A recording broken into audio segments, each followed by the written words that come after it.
as I reread it, I just fell in love with it again. You do such an amazing job of just drawing you in, like, who is Maria? What is going on? I have some very weird images in my head a couple times, and I'm like, what? But honestly, the moment that the big plot twist and secret was revealed was the moment I was like, yes, I knew I liked this story.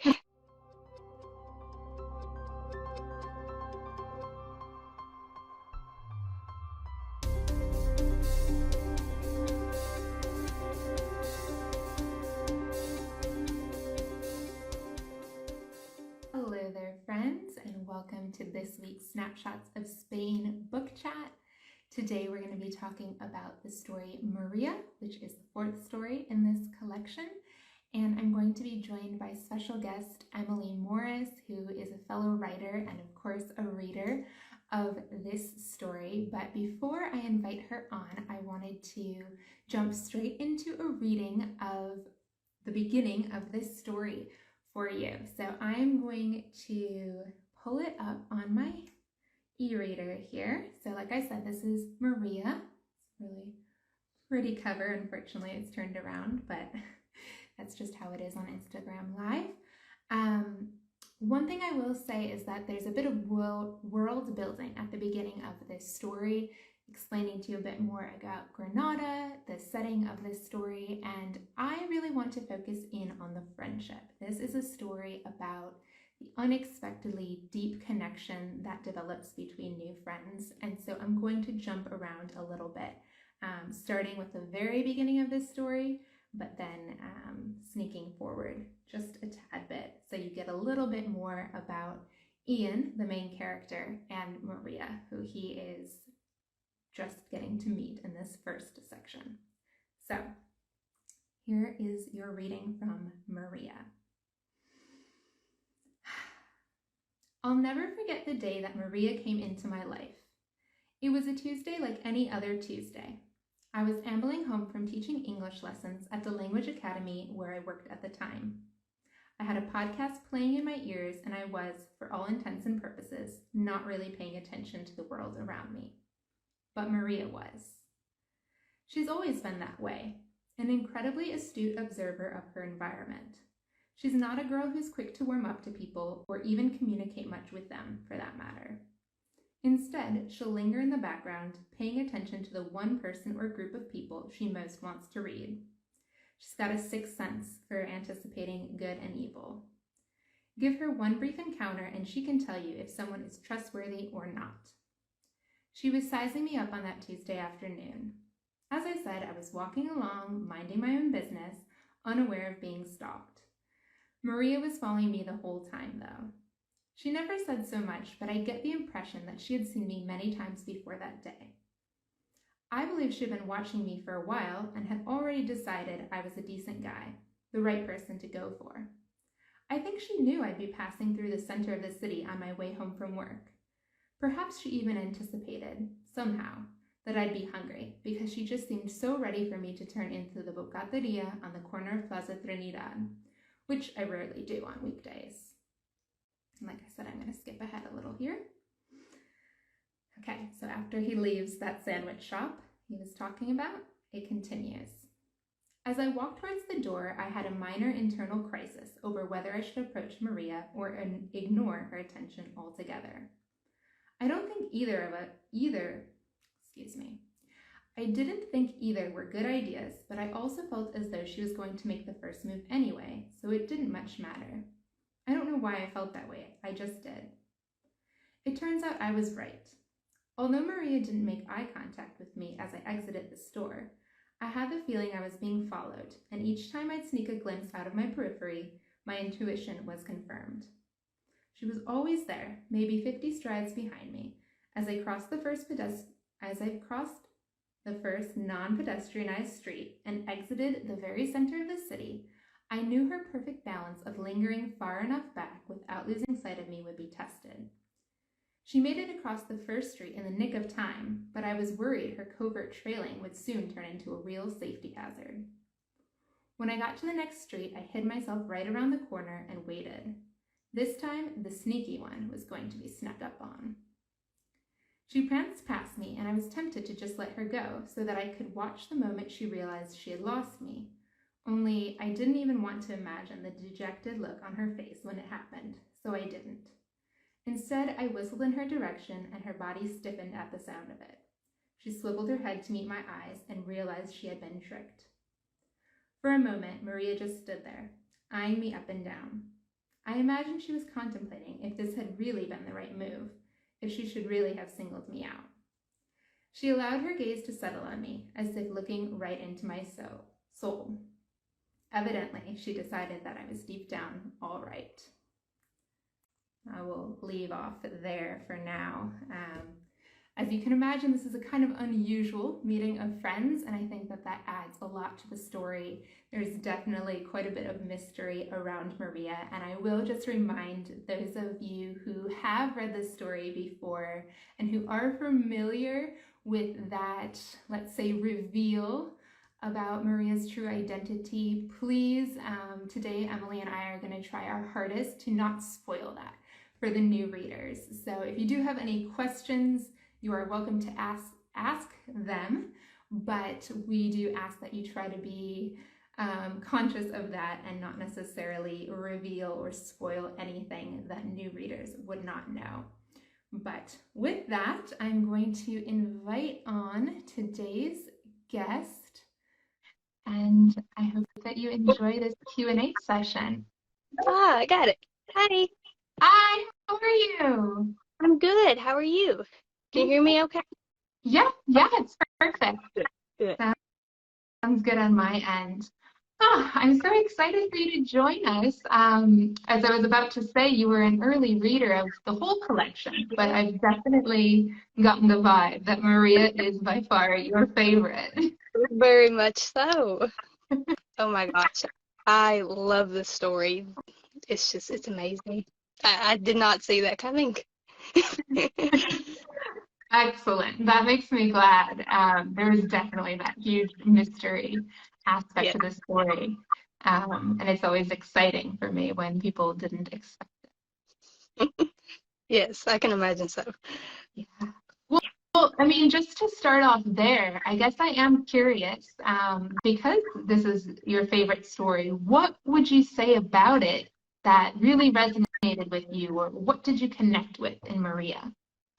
So, as you know, I read this like 2021, so thank you for sending me the link so I could reread it again.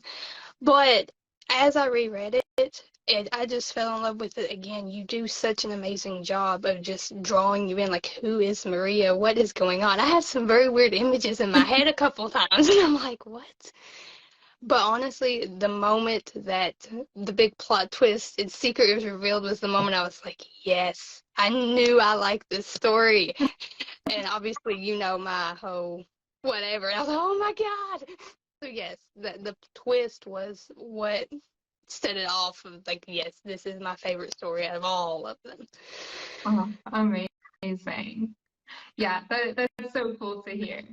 And I love that it still resonated with you the second time reading it, having already known that. Was it different for you to read it the second time? It was a little bit, but I was still tearing up at all the right parts, and I was like, oh my gosh, I knew I loved this, but yes, it really resonated a little bit different, but it was still a shock a little bit, like, oh my gosh, yes.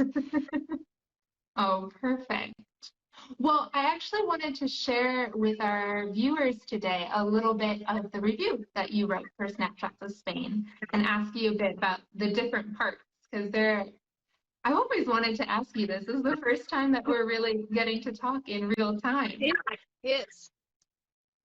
So I've noticed that on your reviews on Amazon and Goodreads, and even when you've, helped me spread the word and shared about Snapshots of Spain here on Instagram, you always lead with this first line from Maria. Like, you always start out with, "I'll never forget the day Maria came into my life."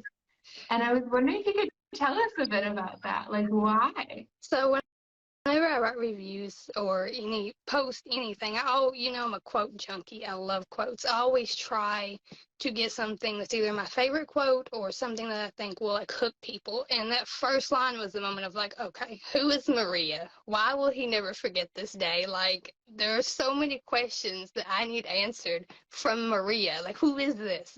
So that is why I usually like lead with that quote, because it's just asked so many questions. So maybe that'll get somebody else to be like, okay, I need to know who this Maria person is too, because it's amazing. Perfect. Okay, that makes sense now. It's interesting, and I know that you have some questions about quotes as well. Yeah. But it's like it's a special line, of course. It opens the story. But also I would say it's not like the best line in the story. So it's always, yeah, it's just interesting that it has drawn your attention like that. Yes, it has, certainly. Oh. Yeah. Okay, and going further into your review, you also said that each story contains a lesson hidden in its pages. They flow so naturally, you won't realize it's made you a more caring, empathic person until you finish a story and sit back and go, wow. Which, thank you. That, like, You are very welcome. Yes, 100%. You hit the nail on the head with every story. It's amazing. But I love stories that have like meanings, and a lot of times I'm kind of slow and it doesn't like click the meaning until the end. And I'll be honest with you, I knew you were going to ask me this question. I didn't actually know what the hidden meaning in Maria was until I went back and I read it, and I realized the hidden meaning in Maria is to be true to who you are.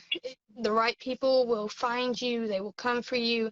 You don't have to try to fit into one niche. You can be yourself and the right people will come.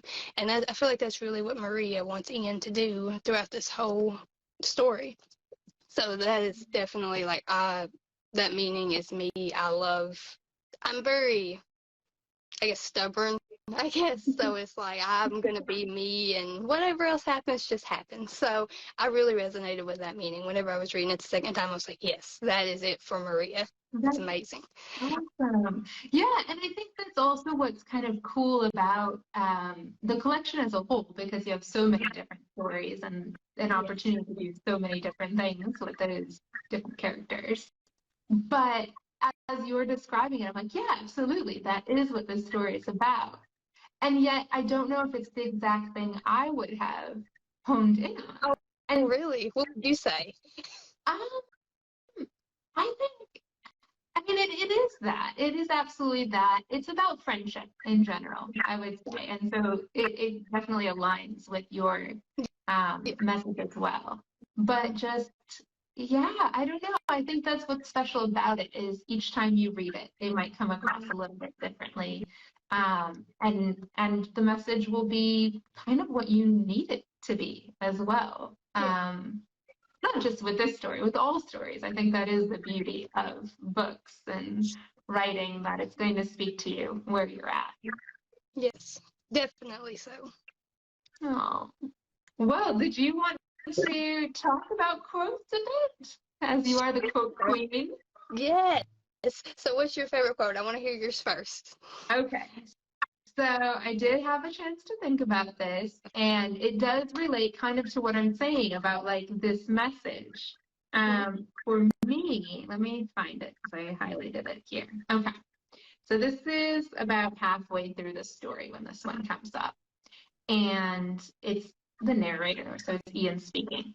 And he says, the way people talk about soulmates always seems to imply a romantic relationship, but I don't think it has to be that way. Is this your favorite quote too? It is. Oh my gosh. Okay, this is perfect. I thought we should exchange quotes in advance so that we didn't pick the same ones, but this is almost more special. It really is. Your mind reader. I'll finish reading it and then we can chat. Okay. Sorry. I think it's more about another soul that can mirror you in just the right ways. Sometimes an exact reflection of your character, other times an altered version to highlight something that you hadn't noticed before. The other being that you know you can share your truest self with, and yet you want to be a better version of that self, the version they believe in. I don't think you need to have romance to feel that. Oh my gosh, it's just so beautiful. I love it so much. Oh, well, thank you. How special that we both homed in on the same thing. That's awesome. That's hilarious. We're on the same brainwave. You should be scared if you're on my brainwave. Oh my goodness. So I know what it is about that quote for me, but I'm curious, like, why did it resonate for you? Oh my, I don't really even know. It just, whenever I went back and reread it, it stood out to me as such a beautiful line. But honestly, now that I'm sitting here, I think it might honestly be kind of me and my husband, because we were best friends long before we were ever a couple. And Mhm. like, that's kind of how I am with him. He has seen me at my best, at my worst, all through my life and stuff. Because, I mean, we were friends since the seventh grade and we started dating our junior year. So it was just kind of like, this is just beautiful. I love it. I just love the quote. I mean, it definitely like kind of mirrors me and my husband's relationship and how we got together and everything. Like, it doesn't have to be romantic necessarily, because the way we fell in love was really slow and just kind of natural, like, oh, hey, I think I'm starting to like you a little bit.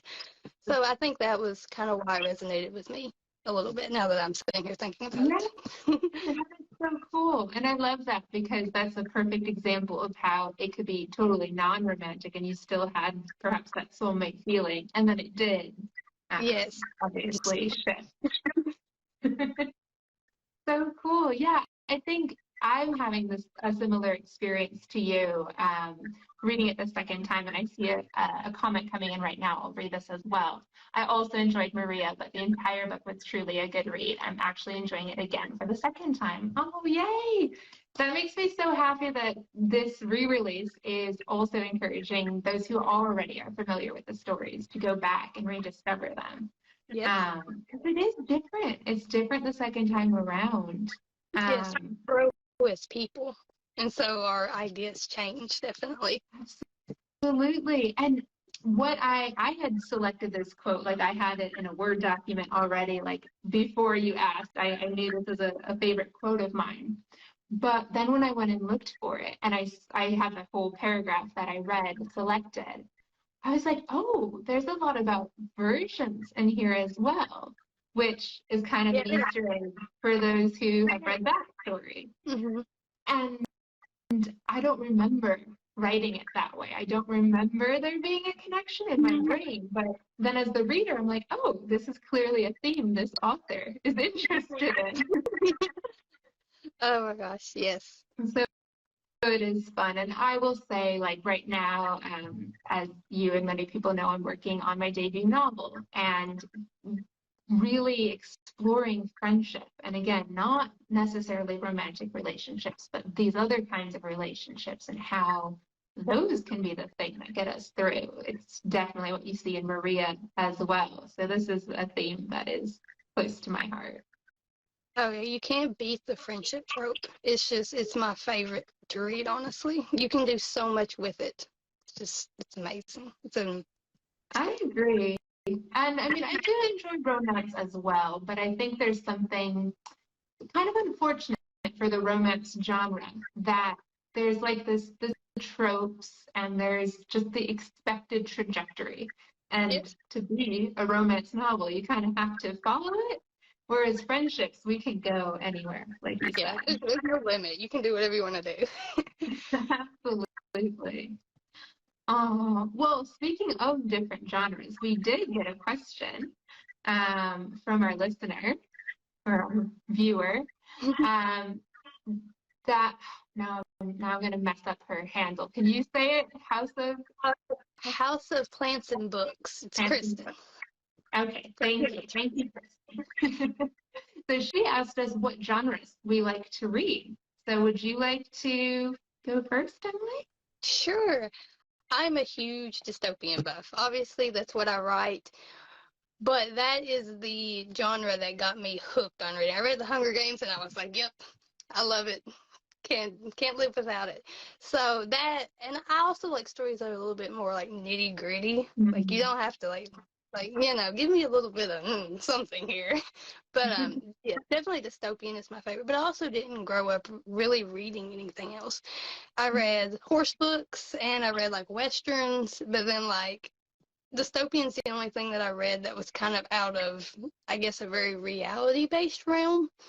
So now I'm starting to get a little bit more into fantasy and stuff, being around Bookstagram and on here and everything. Because I mean, I just never read it. I'm like, oh, okay. And now I'm starting to say, okay, I kind of like fantasy. I didn't know if I would or not, but I do. So, but definitely dystopian. Hands down, far and away, it's my favorite. I had a feeling that would be your answer. Oh, yes. Yeah, I mean, I also, yeah, I do enjoy dystopian. I don't think I read as much of it as you do. But also The Hunger Games was a great one for me. Yeah. Um, what else? I mean, I think we do tend towards the genres that we write as well. So literary fiction speaks a lot to me, again, just because it can follow different paths. I think it's a little bit less conventional. So I enjoy that. I enjoy women's fiction. But I also do like a good like mystery, kind of crime novel, stuff like that is always fun for me as well. And sorry. Oh, you're good. You're good. I was just going to say, and also as you pointed out, being in this book community here on Instagram, I feel like I'm branching out a lot more and reading more dystopian novels, reading more fantasy, romantasy, just like different things that I wouldn't have known about before. And so it's been a lot of fun to discover as well. It really is. There's just so much on here. People put books on. I'm like, oh, I want to read that. Oh, I want to read that. My TBR is so long, I'm not going to finish it in my lifetime. But it's okay. It's fine. So I always have choice. Absolutely, yeah. I have lists that are way too long. I like have this process where it has to spend some time just like saved on Instagram, then it gets saved on like a wish list, and then I'll purchase them. But there's like, try to hold myself back a little bit. Do I really, really? No, but maybe. Yeah, I'm the same way. I'm like, okay, I need to be good this month. No books. But then I see one, and I'm like, I've got to have it. Well, I mean, I do want to encourage anyone who's here, if you have any particular questions for Emmalee and I about this story or about reading and writing in general, let us know. But did you have any other questions that you wanted to ask? What inspired you to write Maria? Yes. A big question. Yeah, I think actually, and it's a fun story kind of with this one because I also am the co-creator of the Sincerely Spain blog. So that's something very like advice and real based that I do with a friend of mine where we share about life abroad and different experiences and insight into that. And so because of that work that I do, I think that I came into Snapshots of Spain having like kind of set ideas of, okay, I want somebody who's teaching English abroad. I want somebody who's moving abroad when they're older. I want somebody who is getting a work visa. Like I had these really particular scenarios in mind.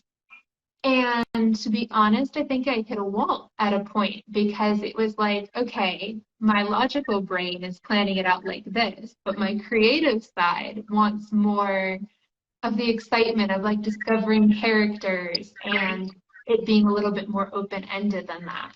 So I do think Maria was the answer to that.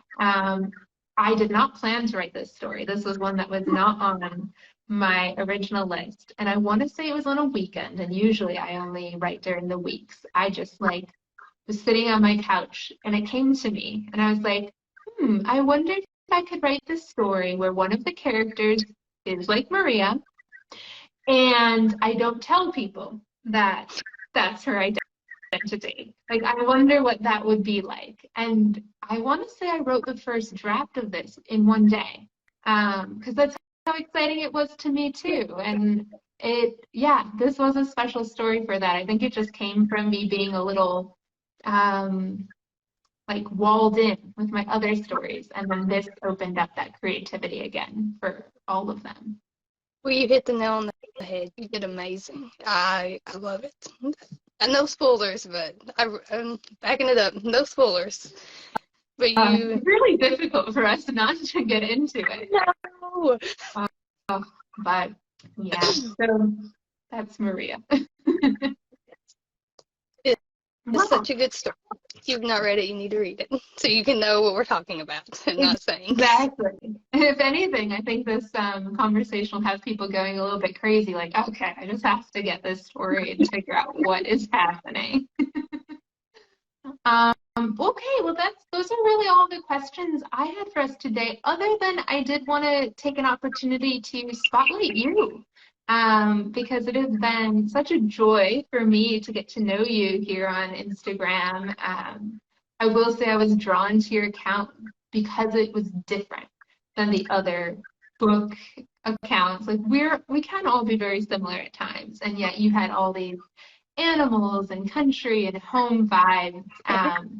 So that's how I got to know you, but I've also therefore gotten to follow along as you've become more of the writer, at least sharing with us that you were writing. So did you want to share about your project?